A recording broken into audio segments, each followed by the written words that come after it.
Итак, наши дорогие зрители, мы продолжаем наш эфир, и вторым нашим гостем является не менее профессиональный наш журналист телеканала ТВА-24 Айдана Хавалык. Всем привет. Да, привет, Айдана. Ну, если честно, мне волнительнее с тебя брать интервью, чем с Эдуардом Борисовичем, потому что с Эдуардом Борисовичем я уже второй раз, так скажем, встречаюсь в формате, так скажем, встречи, да, а вот с тобой, мне кажется, первый, только ты, наверное, меня брала интервью. Да. Да, а вот с тебя брать интервью мне даже в голову не приходило, и ну вот настал момент, когда ты сегодня в качестве гостя, а мы в качестве журналистов, так скажем, да, ведущих. Ну, расскажите, Юля, как вы докатились до такой жизни? До такой жизни докатилась как-то случайным образом. Во-первых, спасибо, что пригласили. Действительно, волнительно находиться в роли респондента, человека, который дает интервью. Легче брать интервью, потому что ты задаешь вопрос и сидишь. Ждешь. А когда ты сама отвечаешь, у тебя язык начинает заплетаться, трясутся руки. В общем, это очень такой момент, поэтому немножко буду косячить, поэтому простите сразу. Нет, нам специально нужны прям такие моменты, будем подлавливать эти моменты, чтобы нам после этого и сохраним, будем использовать. Очень много таких ляпов, которые специально там можно вырезать. И ну, сейчас буду раскрывать, видимо, секреты, как это все делается, потому что некоторые же думают, что мы ведем новости или какие-то программы в прямом эфире, а это запись. В большинстве случаев это запись, и пока что в формате прямого эфира я очень давно не работала, грубо говоря, работала только на радио в прямом эфире и вот так вот каждый день говорила. Ты ко мне, по-моему, на радио тоже приходил? Да, на радио я приходил. Но у меня вопрос такой. Вот были ли у тебя, не знаю, вот в журналистской деятельности самые такие, как ты говоришь, ляпы? Прям вот, не знаю, вот за что можно прям стыдиться, почти не выходить на улицу, так скажем, да? То есть бывали такие моменты. Как я уже сказала, во время телевизионных эфиров там запись идет, поэтому это все можно вырезать, смонтировать красиво. Никаких ошибок, ничего не будет.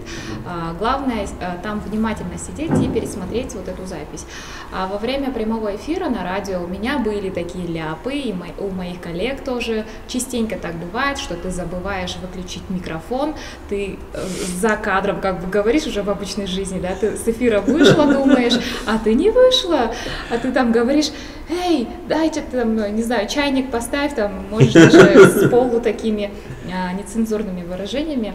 Ну, я, конечно, как девушка стараюсь так не выражаться в жизни, но все равно какие-то такие моменты бывают, что ты... Мы как-то обсуждали... Вот надоело, и вот надо да. Прям трехэтажным матом.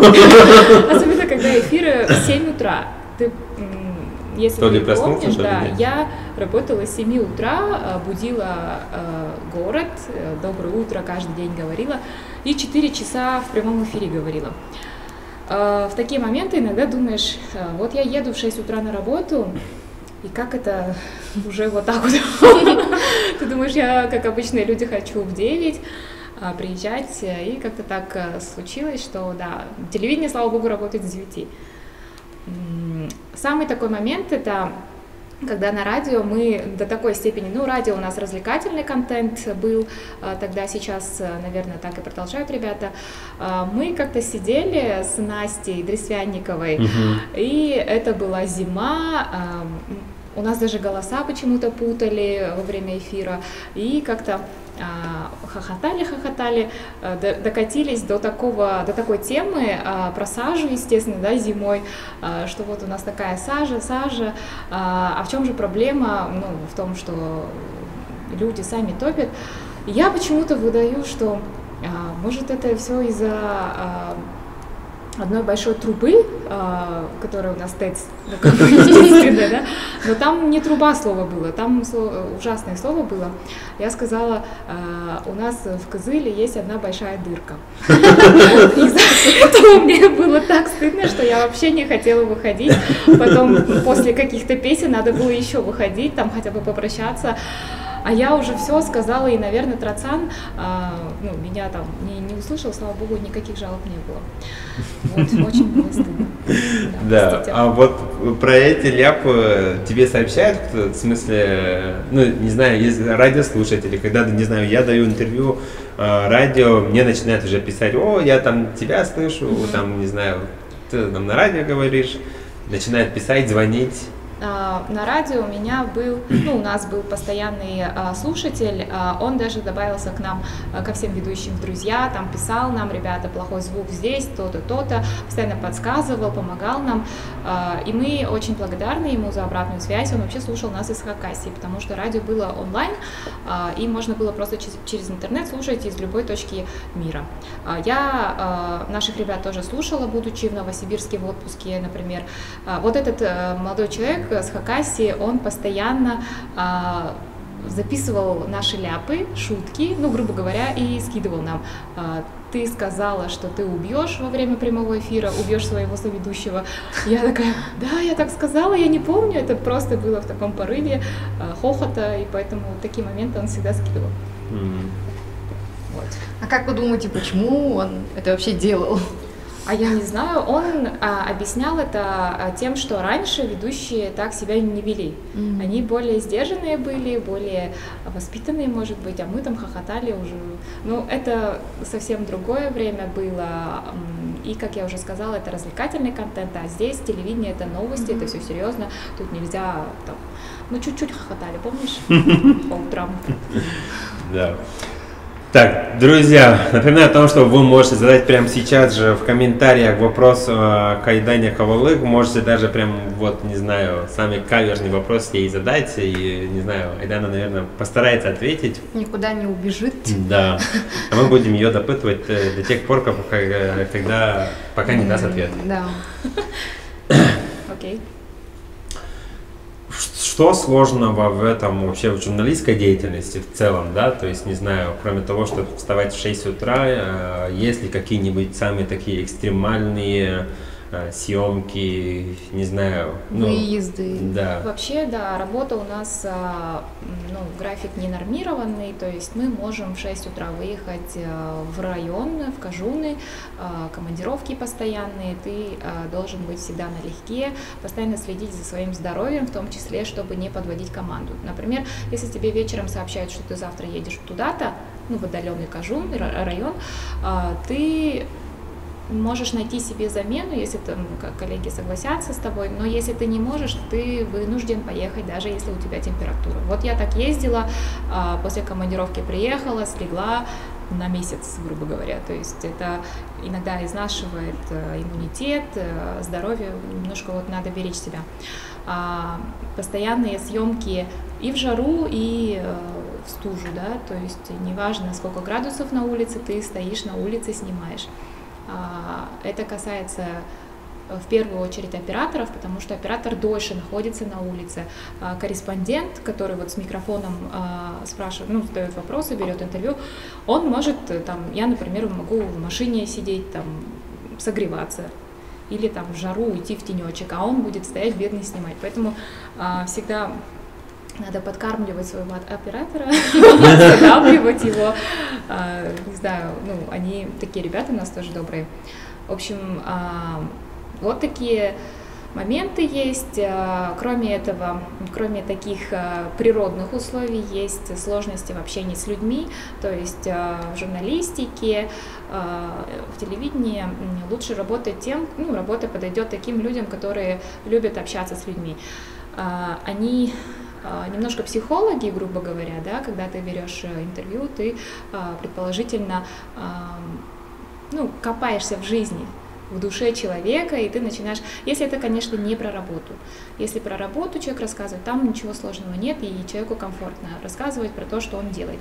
А если про человека интервью, то да, человек может немножко отдаляться от тебя и такие вопросы отлынивать от ответа.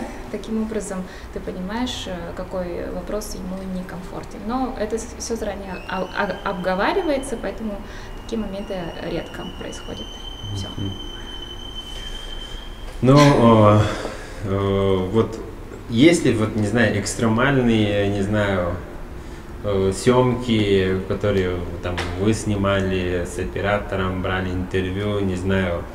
Бывают же вот военные корреспонденты, ну, я имею в виду примерно такие же, ну, конечно, у нас войны нету, ну вот, примерно такие, не знаю, там, снимать, ну, что может быть экстремальное, не знаю, медведя в тайге, грубо говоря, там. Самые экстремальные съемки были у других журналистов, которые, по-моему, купались в проруби, зимой. А я,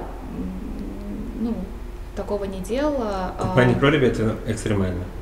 Если человек для кадра это делает, себя заставляет зимой, я имею в виду рождественские вот эти. Я купался дважды. А тебе нормально, да? Нет, вообще, мне это вообще, знаете, как в кайф, да. Особенно прям вот первый раз у меня было при минус 30 чем-то градусов, это мне было вообще прям хорошо. Второй раз там минус 20 чем-то градусов, тогда я не ощутил такого ощущения, как в первый раз. Может, девушек по-другому. Может быть. Я не купалась, не знаю. Самые экстремальные пока, таких съемок, не знаю, может, я забыла, но предстоят. Я так и не съездила с прошлого года еще на военные ралли, и в этот раз во вторник мне придется поехать снимать конный марафон.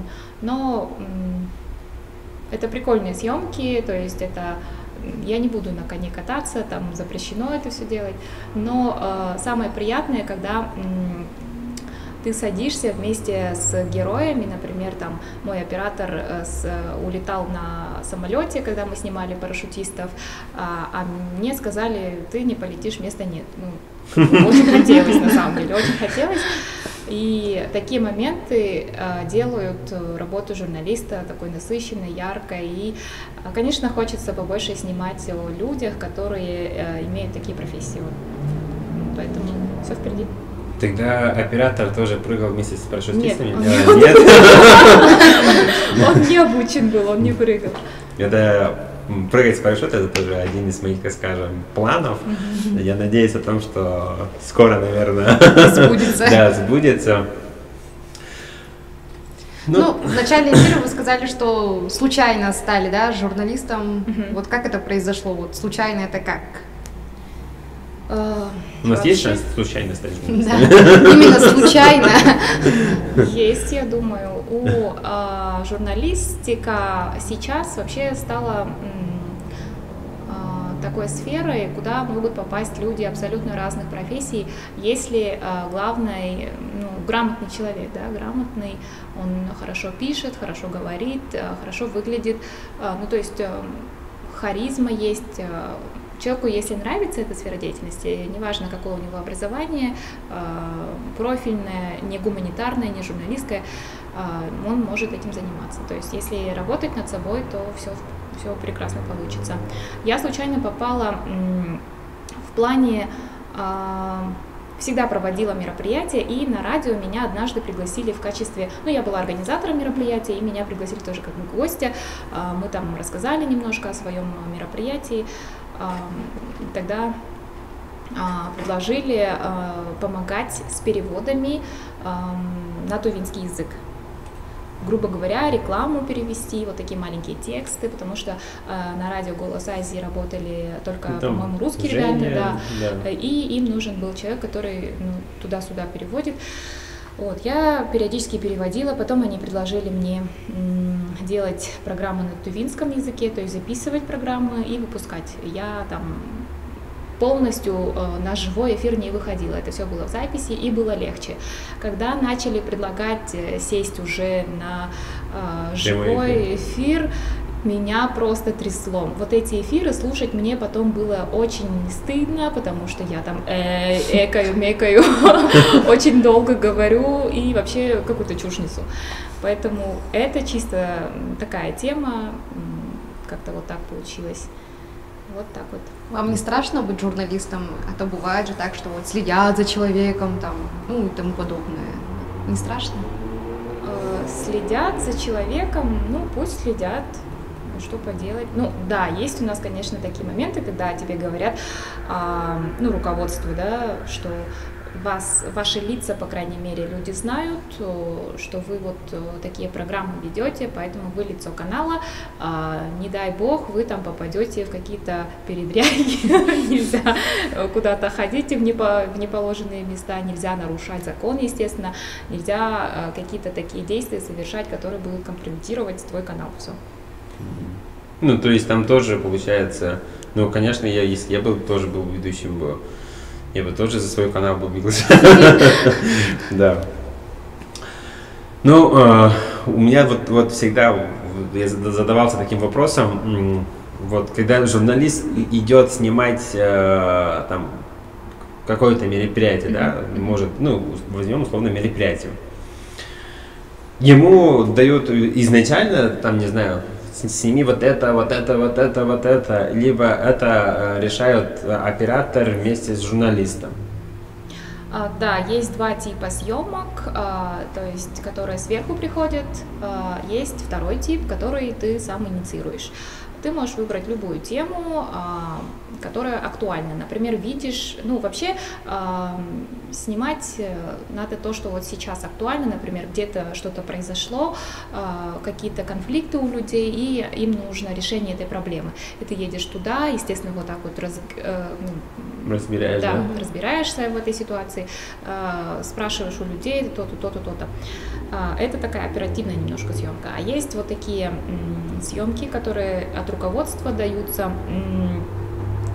Там конкретное техзадание, ты по техзаданию согласовываешь вот это все и выпускаешь таким образом, ну, потому что это, например, государственные программы, которых ты можешь не знать. Ты журналист, и ты, ну, журналисту приходится все сферы охватывать. Например, недавно я делала про энергетику, но я вообще не энергетик, мне очень сложно было понимать, что такое линия электропередач на 220 киловольт, а вот здесь 110 мегаватт, я вообще не понимала, я давно уже не помню ни физику, ничего, поэтому такие дела. Да, я тоже не, так скажем, не очень разбираюсь в этом, особенно мне недавно с друзьями обсуждали по поводу нехватки электроэнергии.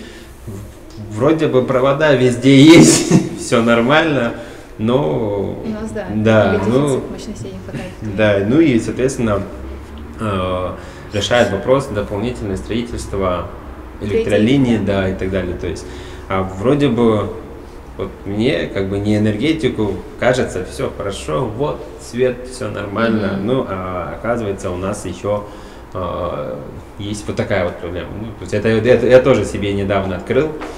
Ну, ты молодой. Эту сферу. Нормально. Так, ну и, дорогие наши зрители, еще раз напоминаю о том, что вы можете задать вопрос. Я тут специально жду, подсматриваю ваши вопросы. Айдане Хавалы. Ну вот, когда вы читаете новости, ну, как бы задать этот вопрос? Вас учат, да, читать как? Вот есть же манера речи, или как бы сказать, когда слушаешь, стиль, когда вот слушаешь корреспондентов, у них вот один стиль получается. Вас учат, да, этому специально? Да, есть новостной стиль, есть тематический стиль, то есть новостной стиль, он немножко такой, ты с напором рассказываешь новости, да, людям, и ты как будто, должна, обязана, чтобы люди поверили в эти новости, что вот, новости это же всегда проверенные факты. А тематические программы это когда вот ты вот прекрасно вот так вот разговариваешь, как мы сейчас, свободное общение или даже формат поздравлений, вот это все, там, естественно, немножко в другом режиме идет беседа.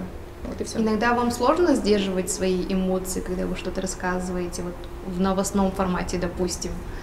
Просто обычно, когда смотришь, вот, ну, извините за грубое выражение, вот каменное лицо бывает же. В новостном формате, наоборот, когда ты в потоке этих новостей, каждый день новости, начинается немножко ступорное, да, такое чувство, что какие-то эмоции, наоборот, ты не довыдаешь. Например, бывают такие новости, где выражают соболезнования, какая-то трагедия, происшествие произошло, и вот высокопоставленный чиновник там выразил соболезнования, сочувствие родным и близким. В такие моменты ты забываешь, что это человек, и это, к сожалению, то есть человека не стало, возможно, и тебе надо эту новость дать.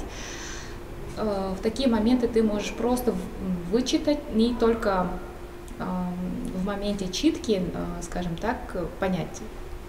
Тут лицо надо как-то сделать, голос как-то сделать тоже. А когда такие позитивные новости идут, что вот какие-то, например, детские площадки построили, или кто-то выиграл, там спортсмены такие позитивные, надо вот на позитиве рассказывать. Вот такая разница.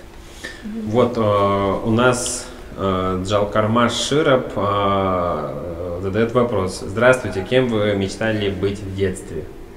Я мечтала быть певицей. Певицей. Я смотрела индийские фильмы и пела.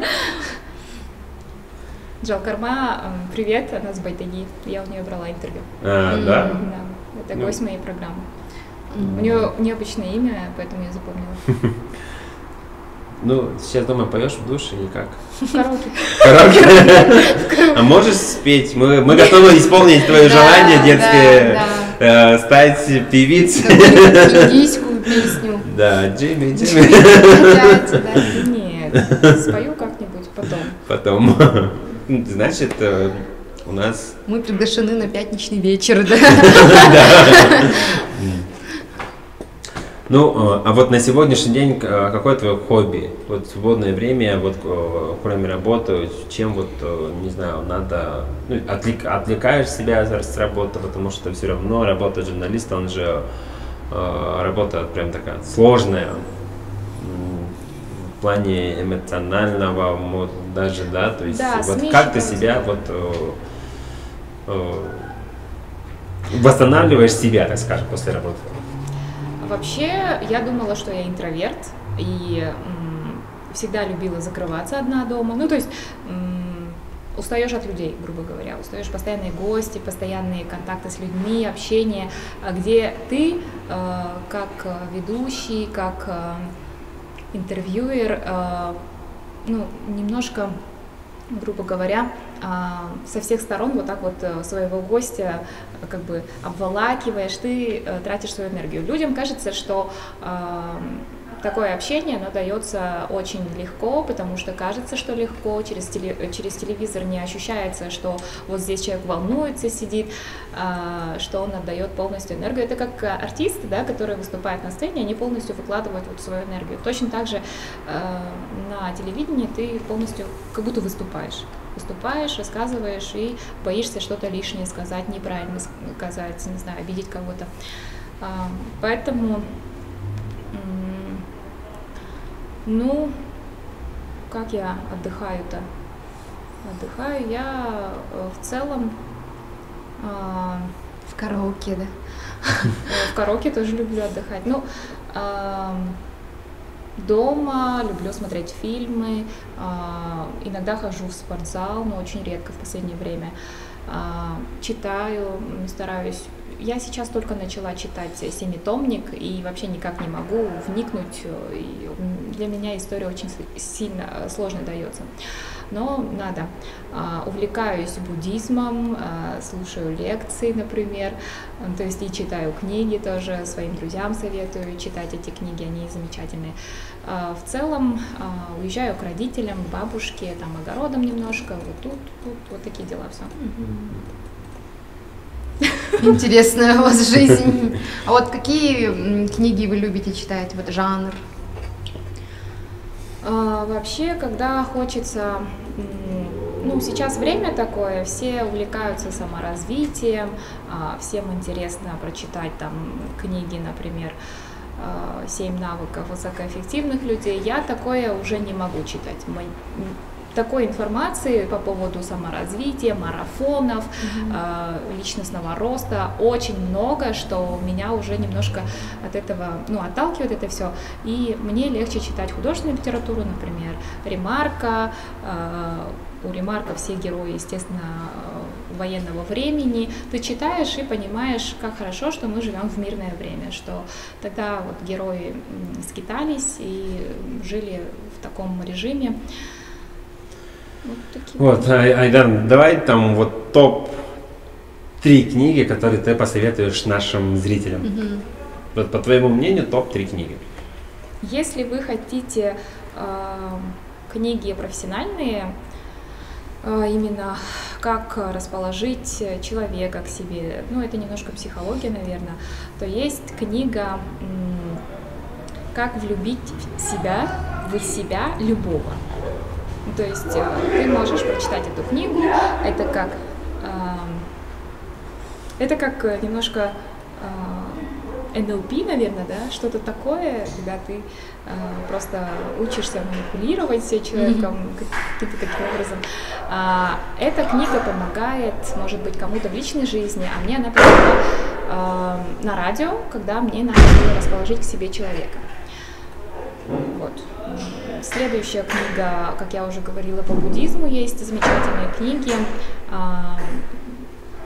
«Религия как этика» мне очень нравится. «Религия как этика», у меня даже есть одна, я могу подарить кому-то. Ну, то есть у меня 2, одна лишняя. Да, кому нужна книга, вы можете написать Айдане. «Религия как этика», да, она очень легко читается, ненавязчивая. Я там даже пометки себе делала. Ну, то есть полностью как себя вести, как воспитывать себя, своих детей, все есть. Не надо никаких там западных ученых по воспитанию детей, там, не знаю, по саморазвитию читать. Достаточно вот этой книги.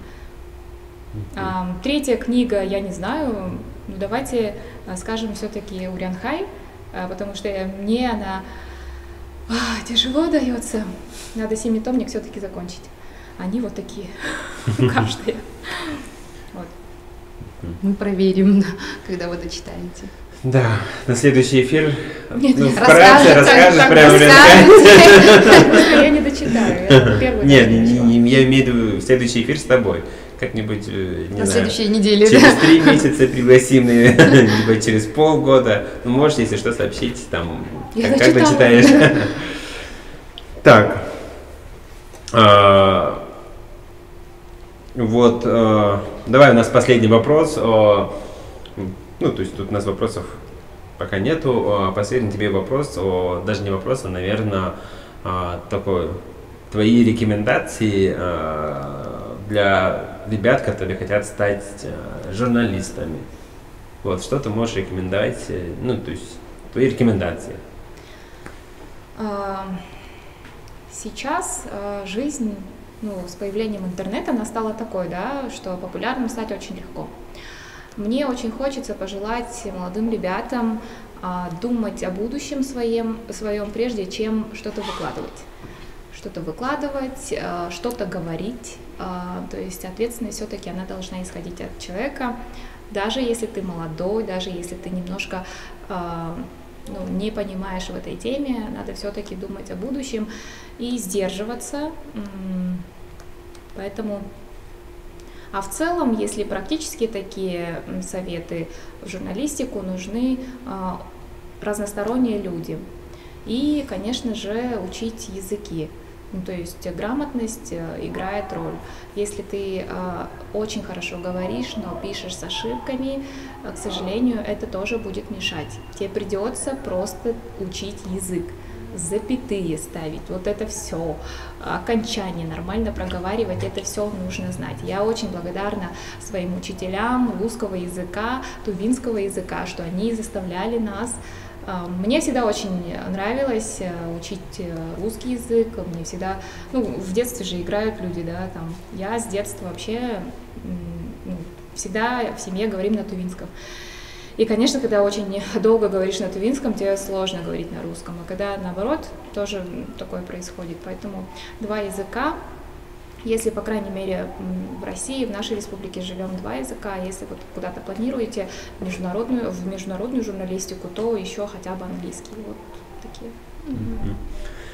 Ну и что ж, наши дорогие друзья, чтобы стать журналистом, вам необходимо учить языки, особенно русский язык, литературу и в целом быть, так скажем, иметь широкий кругозор. Ну и, Айдана, спасибо тебе большое за сегодняшний эфир, за то, что поделилась секретами, так скажем, журналиста, закадровой жизнью. Я думаю о том, что нашим зрителям это будет очень интересно, потому что в телекомпанию на съемки не каждый человек может попасть и посмотреть, что происходит, так скажем, за кадром. Спасибо тебе за уделенное время. Большое.